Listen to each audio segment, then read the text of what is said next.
Hey everybody, Nicole and I are going to be diving into just overall kind of consistency aspect of things, of why it seems that when you really start to get into the flow of something, why every so often we get a little off track. And sometimes that can be a little disheartening, sometimes that can be discouraging. And in particular, this tends to kind of pop up around if we think like New Year's resolutions. It's always kind of that running joke in some circles of, cool, you're starting a New Year's resolution. When you plan on breaking that? So we're just going to dive into a little bit of what some of those challenges are, because whether it's a New Year's resolution, a new habit that you're looking to form, what are some of those barriers of things to be mindful of and kind of ways in which to think about it differently to be able to set yourself up for success to maintain that consistency. Yeah, absolutely. And I feel like one of the things that I kind of coach people through in the office is that failing or having to start a habit over again or getting off track is not necessarily a character flaw. It doesn't mean that there's something wrong with you or that you're not trying hard enough.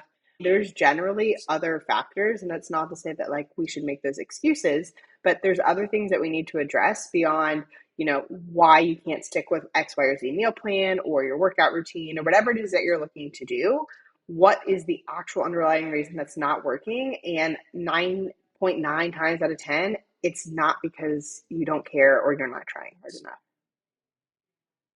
Exactly. It's a little bit of we can be our toughest critic. Everybody always wants to be achieving as much as possible. We always have these high expectations of ourselves, which is great. We want to be kind of pushing ourselves a little bit to be able to do the best that we can, but it needs to be taken with a little bit of grain of salt. And so not only is it just being kind to ourselves in those moments and making sure that it's not perfection, but progress and focusing on the process of everything. I would say one of the biggest things from my end, and at least the nutrition perspective, is I always try to, one, discuss like that process aspect of things of what we need to be focusing on, but really trying to bring in the overarching goal and trying to narrow that a little bit. Because a lot of times, if we come into things, whatever it is that we're trying to achieve, it's something that is going to take time. And everybody's favorite P word of patience is never something that wants to be addressed or really discussed. Everybody wants it now because, again, we're putting in that effort. Why aren't we seeing those results immediately reflecting that? It takes time for all of that. So, whatever that goal is, whether again, going from like the nutrition perspective, if it's a weight loss goal, it's going to take time. There's going to be fluctuations of even if you do everything perfect, the next day that scale could show it popping up a little bit. Whether that be we ate a little bit later the night before, we had a little bit extra sodium, or just retaining a little bit more water, depending on when we went to the bathroom, type of things. There's a whole lot of variables and factors that are going to impact that. And if we don't have that long term perspective of things, that one singular snapshot many times is going to be enough to all of a sudden cause us to throw the arms up and be like, okay, I'm done. Like I did everything I could yesterday. This isn't going, it's going in the opposite direction of what I intended. Why would I continue to put forth the effort if I'm not going to see a lick of difference? Absolutely. And I would even say with that too, it's also important to kind of like break those big goals down into smaller goals. So, like for losing weight, for example, if somebody says like I want to lose 20 pounds, okay, great. But what we need to do to lose 20 pounds, whether that's implementing a workout routine and then nutrition and helping your sleep and all these different things, if we throw 50 things at that goal today, you're probably going to give up by the end of the week because it is so much change. It is so overwhelming and it puts our nervous system in this like fight or flight feeling and situation of even though you're trying to do all these really good things for your body, your brain and nervous system doesn't feel safe to just flip upside down. So rather than saying, okay, I'm now going to go to bed at 8:30 p.m. and sleep for 12 hours and I'm going to work out 5 times a week for an hour each time and I'm going to get rid of all my processed foods and never have dessert ever again, start with one thing.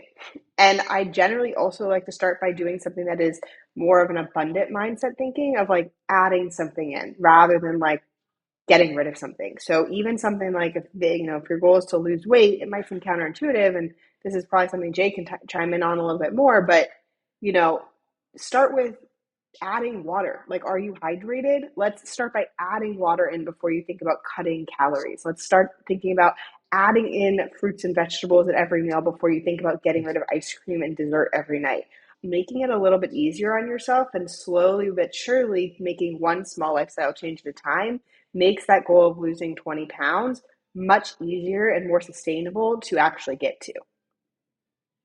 And I would say the biggest thing for that too is essentially kind of like regardless of whatever your goal is, the biggest thing is making sure that you're setting yourself and your body up to actually be able to do that. The body needs to have everything at its disposal and readily available to do exactly what we're asking it to do. So again, my perspective is always going to be a little bit more on the food aspect of things, but if we are asking our body to do something, whether it is to build muscle, lose weight, what have you, there's certain things that we need to be providing the body for it to be able to do all of that. So if we're trying to build muscle, we need to make sure that we are one, sending the stimulus for it to say, hey, we need to build some muscle, build strength through exercise. We need to send that signal. We're not just going to build muscle without that. If we're trying to lose weight, we need to make sure that the body is in a state where it's actually consuming enough to where it doesn't all of a sudden go into protective mode by slowing the metabolism way down and eliminating the ability of that even being achievable. And it's that overall, the puzzle pieces that need to be put together to ensure that the body is able to respond and do those things that we're asking. So, we're trying to gain weight or build muscle. We need to exercise. We need to ensure that we're getting enough protein. We need to ensure that we're getting enough sleep to actually recover and allow that building to occur. If we're losing weight, we need to make sure we're eating enough. There's a whole lot of emphasis that gets put on eating less because, yes, the equation, you want to burn more calories than you consume, but it's a fine balance where if we consume too little, the body gets a little bit more in a stress state and it tries to preserve all of that because it doesn't know when that next meal's coming. So it's like we got to be more efficient with what we're consuming. So we need to make sure we're consuming enough. We need to make sure that we're regulating that nervous system so we're not in a stressed state 24/7, whatever that stress may be, to allow the body to continue to digest, process, metabolize everything. So it's all those different little nuances that we need to make sure that we're keeping the body in a state to be able to respond and do what it is that we're asking it to do in the first place. Yeah, and that's why I really think, working with like I'm a big fan of like working with coaches for various aspects of my life, but working with somebody who can actually help you break down these goals and help you kind of figure out like if you say you want to lose weight, like what does that mean and why? Do you actually just want the number on the scale to be different? Do you want your pants to fit different? Do you want to run a marathon? Like, where is that coming from so that you can be more strategic? Because the approach to gaining muscle versus the approach to losing weight are two different things. And from the body perspective, doing things as you're trying to work towards these goals to keep your nervous system kind of balanced and in check because your brain is really smart and it wants to protect you and it wants to feel safe. And when we ask it to start doing new habits or doing things that are different, it often feels unsafe to your nervous system. It just kind of, think about public speaking. 90% of people hate public speaking. So it's almost like every time you ask your body to do something, internally you're getting the same signals like you're going up on a stage to talk to 1,000 people. You're like, oh crap, I don't want to do that. Stomach drops, butterflies are a thing. That is what's happening on a cellular level. And every time you add a new thing and a new thing and a new thing, your body is like, yeah, I'm not doing this anymore. Peace out. And so that's what can lead to more of this like chronic internal stress. And I am a goal creator by nature. I have 5,000 goals that I want to work towards, but we have to kind of break them down and start smaller and make them actually attainable and support your nervous system while you're working on achieving them. Otherwise, you're just going to keep hitting these brick walls and you're going to stop. And it's not for a lack of trying. It's really because your brain is trying to keep you safe. Yeah, and it's also being able to give it those mini milestones to be able to help reinforce some of the progress that is being made. And exactly to your point, if it is something where it's like a body composition aspect of things, the scale tends to be one thing that everybody always looks at because it's quantifiable. It is a definitive number. But along that way, there's so many other smaller nuances that aren't as quantitative and they're a little bit more subjective that show the progress even beforehand. Is the energy getting better? Are the clothes fitting better? Exactly to your point. Do you realize you're not getting out of breath as easily with the things that you're doing? And it's making sure that you don't lose sight of all of those little things along the way and along the process with all that. Because by being able to notice the smaller changes along the way, that's what's going to be able to help maintain that internal kind of motivation aspect of things. And so that's going to be able to help provide that reinforcement of, yes, things are trending in a positive direction.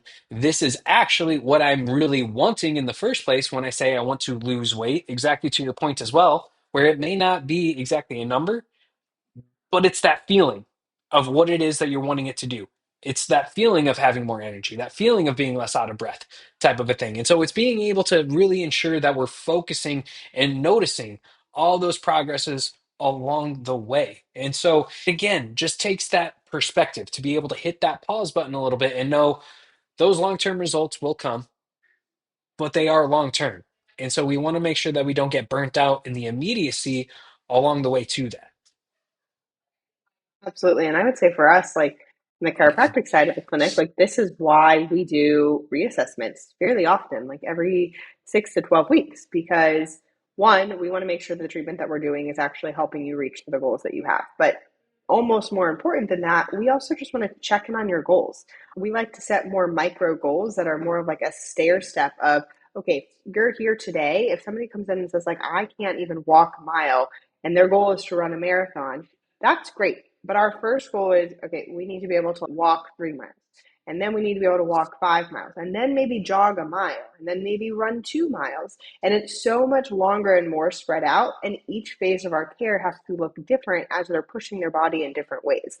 And so I think it's important to periodically check in with yourself on these goals, because that's also what it's going to make your nervous system just feel so much safer. It's going to become almost like second nature and normal for you to do these things on a regular basis. And I forget the exact number, and this is probably some saying it's not even based in science, but I think they say you have to do things like for 3 weeks or 21 days or something like that for it to actually really start to feel habitual. And so I would really tell people you should continue doing things one thing at a time until that feels like a habit. And if you're like, no, I definitely like brushing your teeth every day, twice a day. I don't think most people would say I'm not going to do that. It becomes habitual at some point. So once that thing starts to feel as easy and mindless as brushing your teeth, great. Add the next thing. Continue doing that.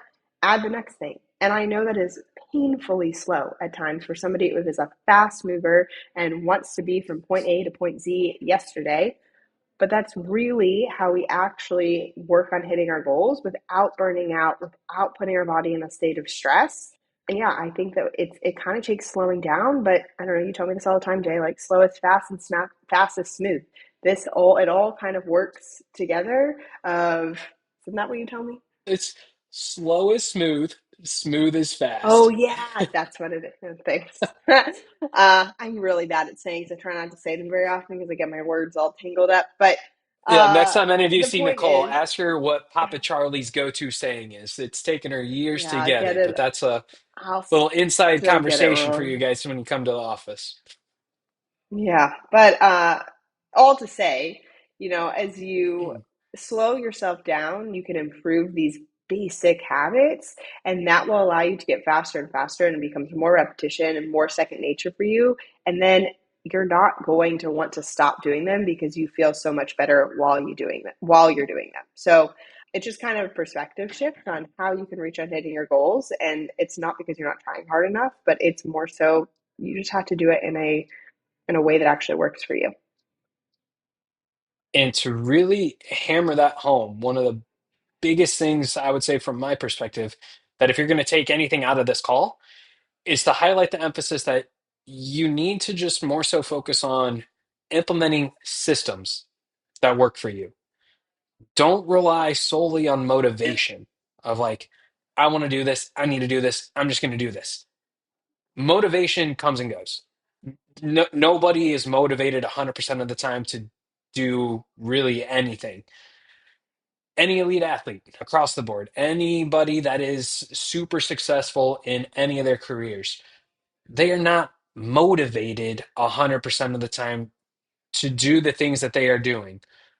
What they have, though, are systems in place to make sure that even if that motivation happens to be a little bit lower on one day, that they're still progressing because those systems are in place to be able to ensure that they don't fall off, that they do continue to progress and proceed with everything that they're trying to achieve. And it's what allows those habits to really just become mindless, to where you just do it without even thinking because that system's in place. You have everything set up to where it's tougher for you not to do it than it is to actually do that. So, whatever that system is, it just takes that little bit of a pause for you to be able to evaluate it, figure out what you're trying to achieve, what is one step to get there, and how do we put something in place to be able to ensure that we do that. So, if we need to ensure that we're being hydrated, we need to make sure that we have our water bottle with us 24/7. What's something that we also have with us 24/7? Our phone, our keys, what have you. So, before we head out to work, before we go to bed, the night before, fill your water bottle up, set your keys on top of that water bottle. So that way it is in place. When you go to work, you're going to grab your keys, they're sitting on your water bottle. You're going to grab your water bottle with it. You're not going to think about it. It's just taking that little bit of time to figure out, okay, if I need to do X to get to where I'm wanting to go, what can I do to make that as easy as possible? None of this is intentionally supposed to be hard. We just make it hard on ourselves. Find a way to break it down. You can achieve big things in an easy manner, but a lot of times it takes that slowing down piece to actually break things down and evaluate how to do that. Yeah, absolutely. I think that's a really important point. And I actually would say two things came to mind as you said that. If you feel like you struggle with the systems and not knowing what to do or how to make that happen in your life, the book Atomic Habits is really great. It's really about everything we're just talking about, but specifically it talks a lot about that. And if you're looking for a book to read, I would highly recommend it. My second thing that came to mind is that is a perfect chat GPT question. People have opinions all the time about AI, but honestly, going into ChatGPT and being like, my goal is to drink more water. This is my current routine. How can I make it easier for me to drink water? And let it see what it spits back at you. They might give you some really outlandish suggestions, but I guarantee one or two of them it's going to hit and make it a little bit easier for you. And so I wouldn't be afraid to kind of ask and use some of these tools and resources. Obviously, Jay and I are here, and our office is here to support you, but there's plenty of ways to find information and get some support where you need it to make it easier to hit your goals. And the key word, easy. Going back to fifth grade, shout out to my math teacher, Mr. Beck, the KISS method. Keep it simple, stupid. Stuck with me forever. But that's exactly what it is. You don't need things to be challenging, to be overly complicated, to make you feel like you're progressing. You can make a whole lot of progress by things being easy, and it should be. But it's that consistency piece that's really going to allow the results to come. And by making it easy is what's going to allow for those progresses of everything to be able to unfold. So, yeah, it takes the time, break it down, think what it is, and away you go. And once you get those habits in place, then it's again making sure that we don't lose sight of those little incremental wins along the way to be able to help ensure that things are progressing. And then to really hammer it home as well, it's just being patient. All of these things, the bigger the goal, the more patience we need to have with it. But patience is a very hot commodity that seems to not necessarily be in abundance nowadays. Being okay with the process and understanding that even if those results don't happen overnight, you know that you're putting things in place to continue to put yourself in a better position to where that will come. So, in due time, with that patience, results will come. But it's making sure that you're willing to stick with that. Yeah, absolutely. I feel like we really covered this one through and through. I don't really have much more to add without repeating the same things over and over again. But yeah, I guess if you guys have questions about this, want more resources on this, we have a link below for you guys. Yeah, we'll be back next week with some more goods. Always a pleasure.